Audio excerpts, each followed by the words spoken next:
जय जगन्नाथ दर्शक बंधु, आज आसतु जानिबा एही राखी पूर्णिमार किछि विशेष महत्व।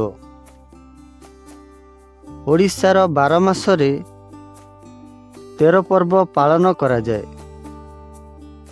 एथि मध्यरु रक्षाबंधन बा राखी पूर्णिमा अन्यतम। एही उत्सवटी गम्हा पूर्णिमा अवसर रे अति आनंद और उत्साहर सहित पालित होइथाए। एही रक्षाबंधन उत्सव बा गम्हा पर्व श्रीमंदिर रे महा आडंबर रे पालित होइथाए। एही उत्सव अवसर रे पाटरा वैश्य मानकर कौलिक पूजा अनुष्ठित होइथाए। एही पर्व श्री बलभद्रंक जन्म दिवस होइथिबारु गोवंदना और गो पूजा करा जाय थाए। गाई को मार सम्मान देई श्रद्धारे गोमाता कुहा जाय थाए।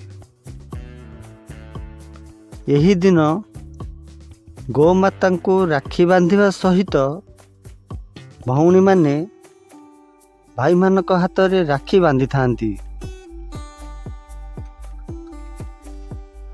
राखी बांधी भौणी तार भाई ठारू सुरक्षा कामना करि थाए। एही राखी को रक्षा कवच बा सुरक्षा कवच रूपे ग्रहण करा जाए। प्राचीन काल रे देश रक्षार दायित्व क्षत्रिय और खंडायत मानक उपरे न्यस्त थिबारु ब्राह्मण माने सेमानक हाथ रे राखी बांधुथिले।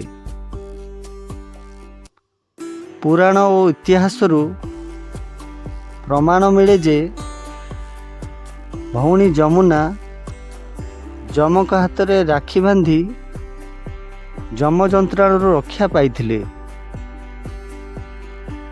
राजपुतराणी मोगल सम्राट हुमायूं को पाखकु राखी पठाई तांकर सहयोग कामना करिथिले।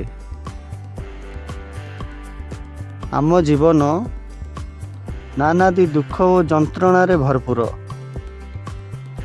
से सब को सामयिक भावे भूली जिबा पई आमे विभिन्न उत्सव पालन करिथाउ।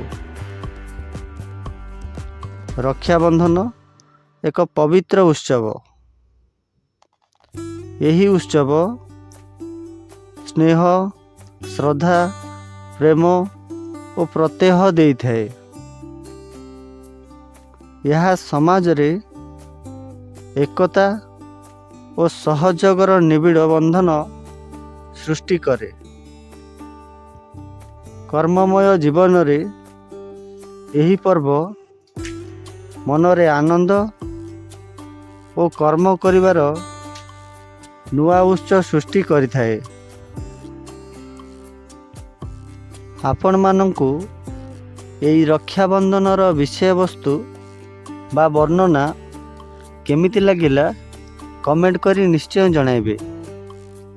एबे रहुछि, देखा हबो परवर्ती वीडियो रे। जय जगन्नाथ। हैप्पी रक्षाबंधन।